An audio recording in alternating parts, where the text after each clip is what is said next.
Margaret gently rocked her 7-month-old son Noah as she gazed out the window at the Boston skyline. The weight and warmth of this tiny life in her arms brought her a happiness that was beyond compare. "Noah, Mama will always protect you," she whispered. Working as a nurse in the pediatric department at Boston General Hospital, Margaret understood the weight of responsibility that came with having a child better than most.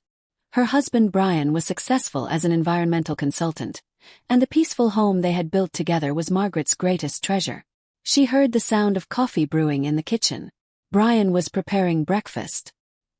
He was a kind and thoughtful husband who had been actively involved in childcare since Noah was born. If there was one worry, though, it was his relationship with his family. "Margaret, my mother called. She wants to stop by this afternoon." Margaret sighed softly at Brian's words.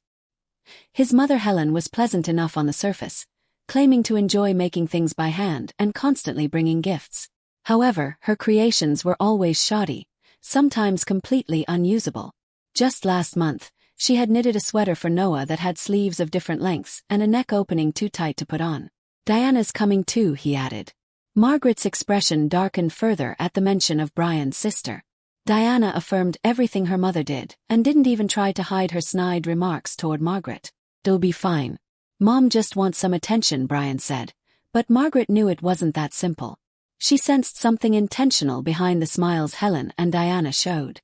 The way they treated Brian when she wasn't around was so different from how they behaved when she was present. At 3 in the afternoon, the intercom rang as expected. "Welcome, Helen, Diana." Margaret greeted them with as natural a smile as she could manage. Helen was dressed in expensive designer clothes. Diana, who had inherited her mother's good looks, wore perfect makeup and sophisticated clothing as usual. "Margaret, how have you been? Where's Noah?" Helen asked as soon as she entered. "He just woke up from his nap. He's in the living room." When they entered the living room, Helen's face lit up at the sight of Noah in Brian's arms. "Oh, my precious grandson. It's Grandma." Helen took Noah in her arms, acting as if he were her own child. Then she pulled a package from her large bag and handed it to Margaret with a proud expression. "It's a special baby blanket. I worked really hard on it. It's my hobby. I'm sure you'll like it." Margaret thanked her and opened the package. At first glance, it looked like an ordinary pastel blue blanket, but the texture was strange with areas that felt oddly stiff like soap residue. "It's a bit tacky, but it suits you perfectly," Diana said with a meaningful smile. In that moment, Margaret felt an indescribable unease about the glance exchanged between the sisters. However, to keep peace in the family, she expressed her gratitude. "Thank you, Helen. I'll cherish it. Please do. It's a very special blanket." There seemed to be something hidden in Helen's words. Margaret picked up the blanket again and examined it closely. The stitching was sloppy and there was a faint, distinctive odor.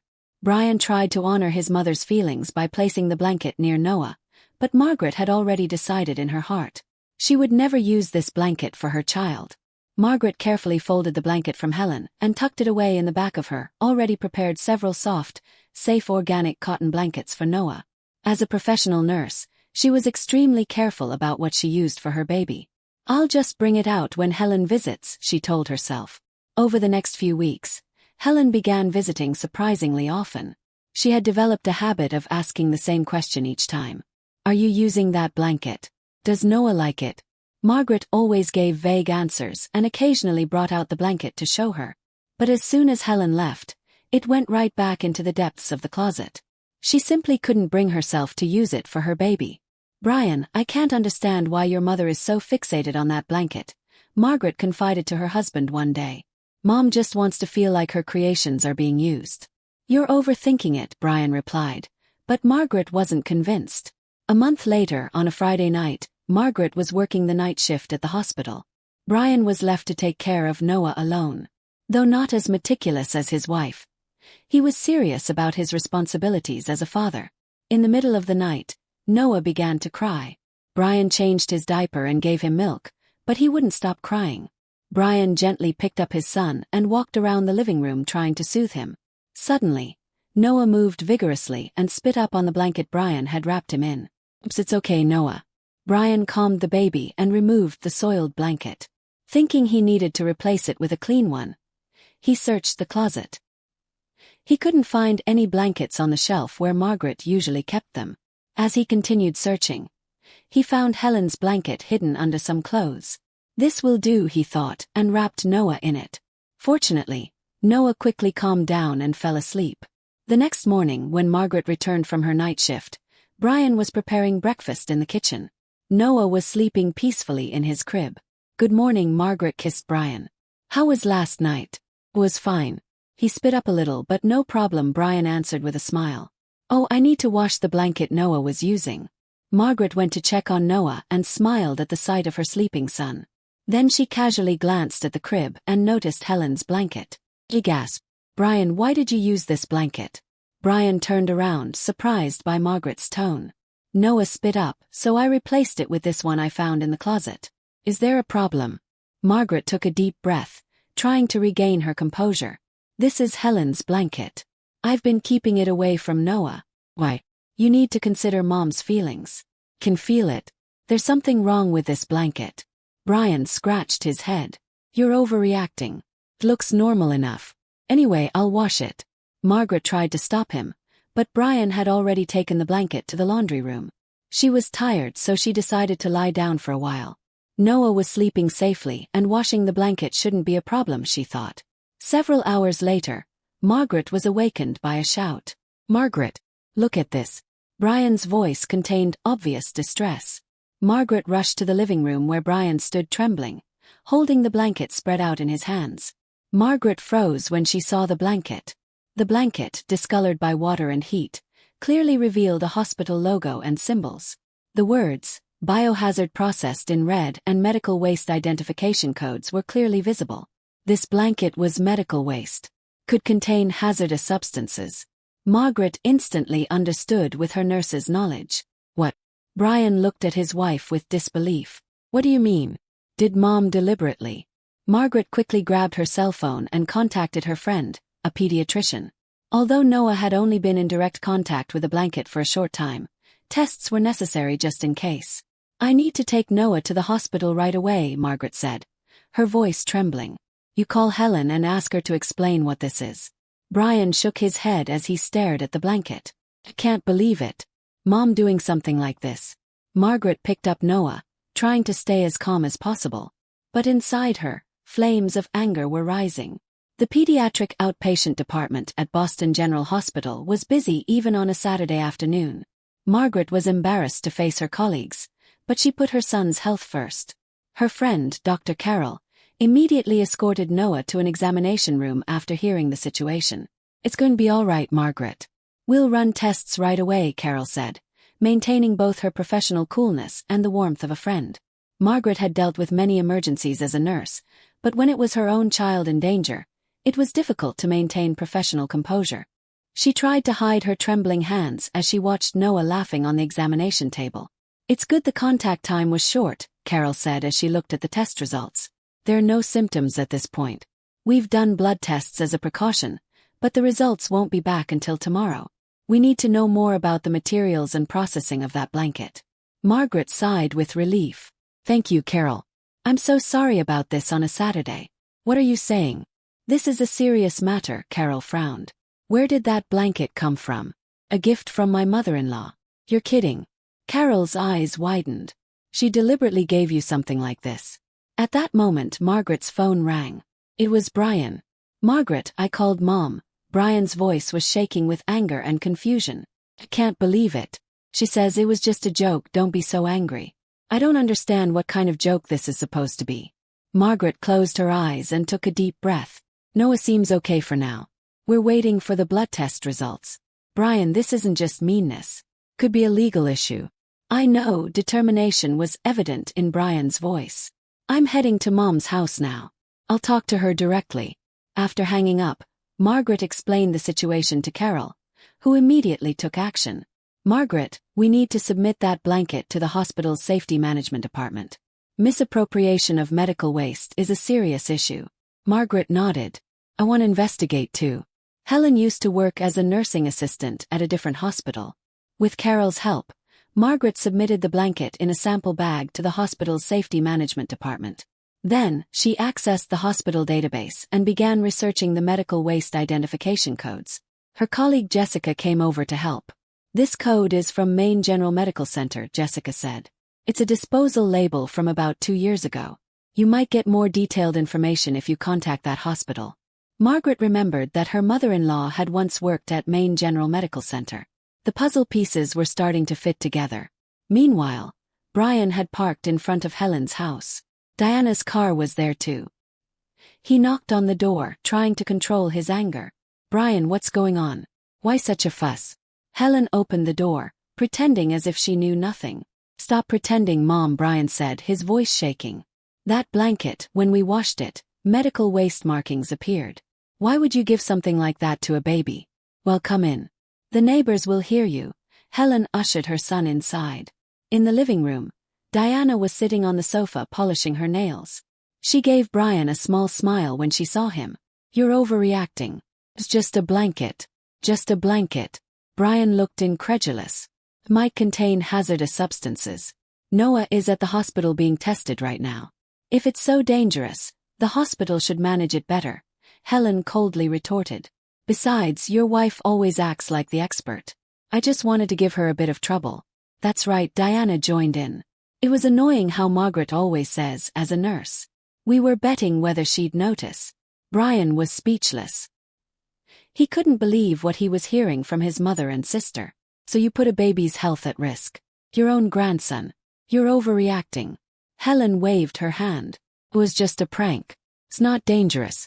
Hospitals clean use items before disposal. But why would you do such a thing?" Brian held his head. "I worked as a nursing assistant for 20 years, Helen said proudly. "I didn't like that Margaret didn't respect my experience.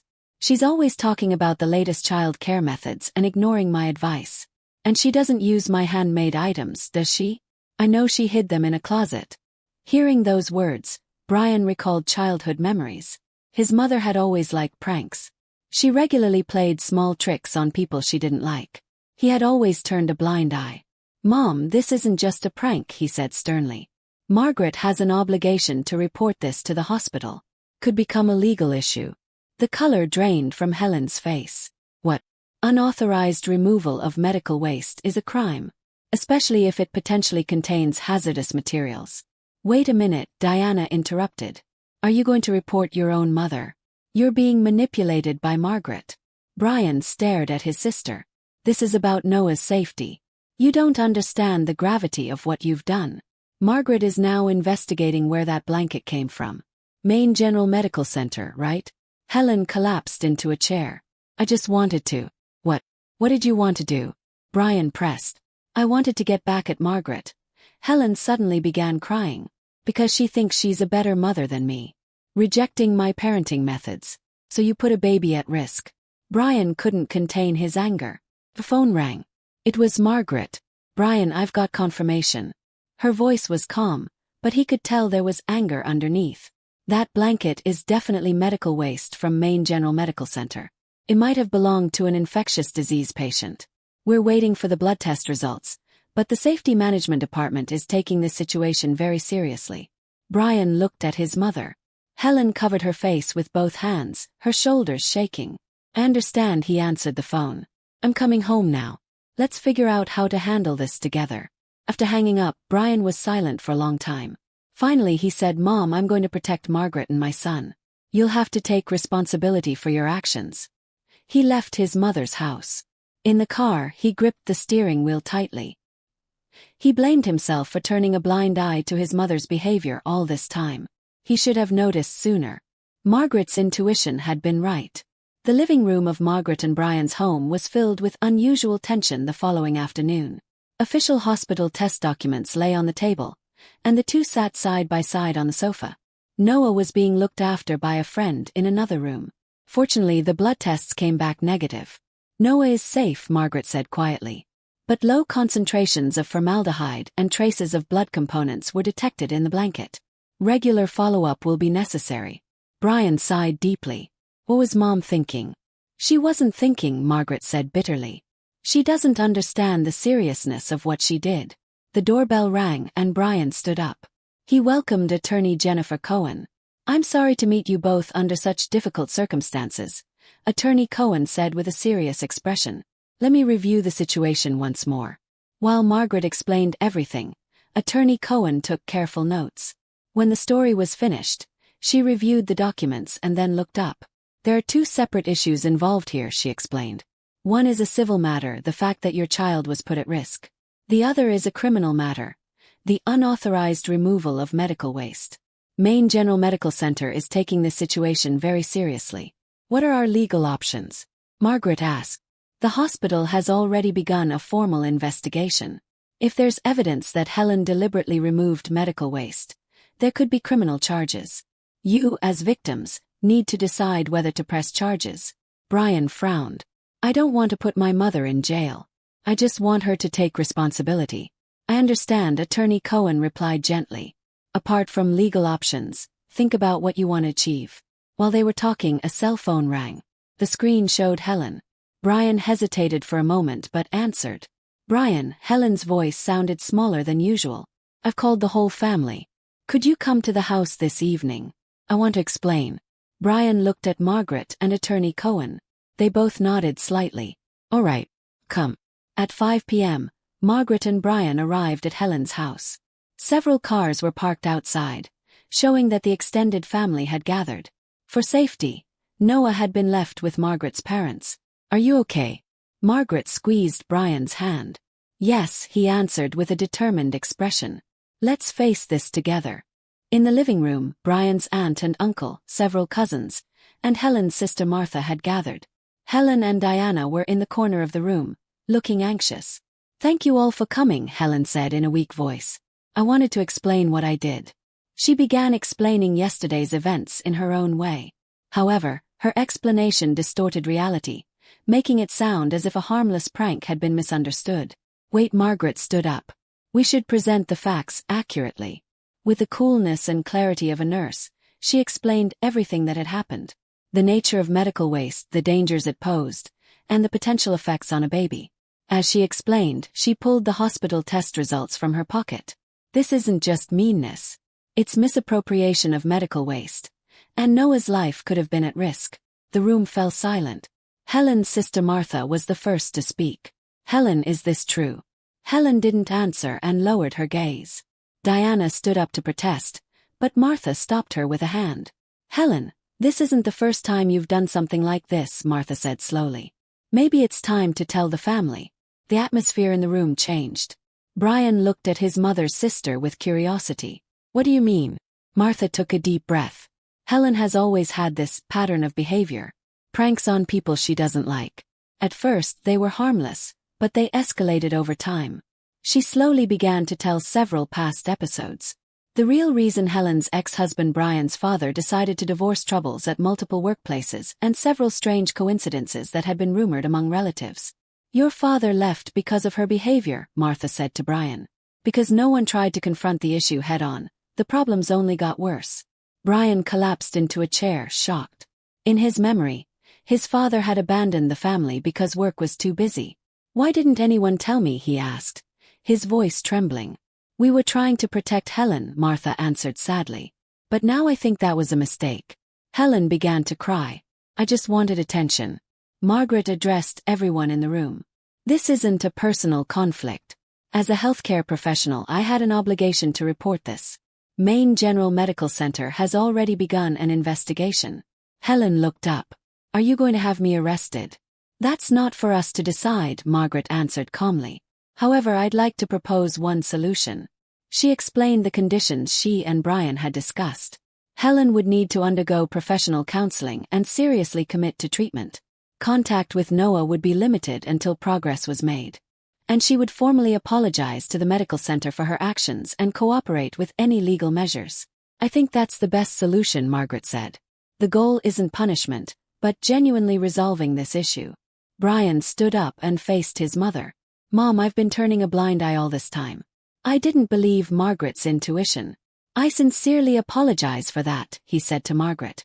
Then he turned back to his mother. But now my son's safety comes first. Unless you get treatment and genuinely try to change, I can't let you see Noah. This is a non-negotiable condition. After a long silence, Helen answered in a small voice. Understand. Diana sat next to her mother, her expression softening for the first time. I was wrong too. Margaret, I'm truly sorry. That night, in the car returning home, Margaret and Brian were silent for a long time. Thank you, Brian finally said. You handled this professionally. And you gave my mother a chance to change. Families are complicated. Margaret smiled with a tired expression. But we've taken the first step. The real challenge begins now. Forgiveness isn't easy, but somewhere in their hearts, they believe that understanding and responsibility could open the path to true healing. Noah, look at Mama. Hitchies. Margaret called to her son, who was wearing a blue and white hat, as she held the camera. Noah was celebrating his second birthday, and the backyard was decorated with a small tent and colorful balloons. The spring day in Boston was mild, with flowers beginning to bloom. The cake is ready. Brian came out from the kitchen carrying a cake shaped like a blue dinosaur. A happy smile played on his face. The past year had been a time of change and growth for Margaret and Brian's family. A few months after the incident, they learned they were expecting their second child. Margaret's pregnant belly was now rounded, filled with the family's expectations for the new life. Guests are here, Margaret said, noticing the sound of the intercom. Margaret's parents appeared at the door, along with Helen, who had a tense expression. Beside her stood Caitlin, a social worker. Hello, everyone, Margaret greeted them calmly. Helen approached hesitantly, holding a small package. Over the past year, she had attended therapy twice a week, learning about anger management and building healthy relationships. Her contact with the family had been restricted, and she was only allowed to see Noah under supervision. Happy birthday, Noah, Helen said gently. Her voice no longer had the domineering tone it once had. This is a present from Grandma. Brian took the package from his mother, carefully checked the contents, and then gave it to Noah. Inside was a handmade stuffed animal, a small bear made with soft cotton and safe materials. Did you make this yourself? Brian asked, looking surprised. Yes, I learned in a craft class, Helen answered shyly. This time it's truly handmade. I used only safe materials. Diana, who arrived in the garden later, had also changed. Instead of flashy makeup and expensive clothes, she wore a simple dress, and her previous hostility toward Margaret had disappeared. Margaret, Diana called hesitantly. Let me know if there's anything I can help with. As the party progressed, Margaret stood in the corner of the garden, observing her family. Brian had grown as a father and had developed his own strong opinions. Helen, though still not perfect, was gradually changing through counseling. Diana had begun to become emotionally independent from her mother and had moved to her own apartment. Lost in thought. Turning around, she saw Brian standing there with a gentle smile. Just thinking about how much has changed in the past year, Margaret answered. Mom is really trying, Brian said, watching Helen playing with Noah under Caitlin's supervision across the garden. It will take time to trust her completely, though. People can change, Margaret said quietly. But it's up to each individual to choose that change. That's right. Brian put his arm around his wife's shoulder. If you hadn't handled it calmly that day, we might not be here today. Margaret smiled. I responded not just as a nurse but as a human being. A person's true value lies in the courage to acknowledge mistakes and try to change. As dusk approached, the entire family gathered around the table to celebrate Noah's birthday. Repairing damaged relationships is a long journey, but this day symbolized a new beginning. Margaret placed her hand on her belly, feeling hope for the future. She knew that while family shapes aren't perfect, with understanding and forgiveness, new bonds can form. The blanket was still kept in the hospital's safety management department, but ironically, the changes it brought had woven new threads into their lives.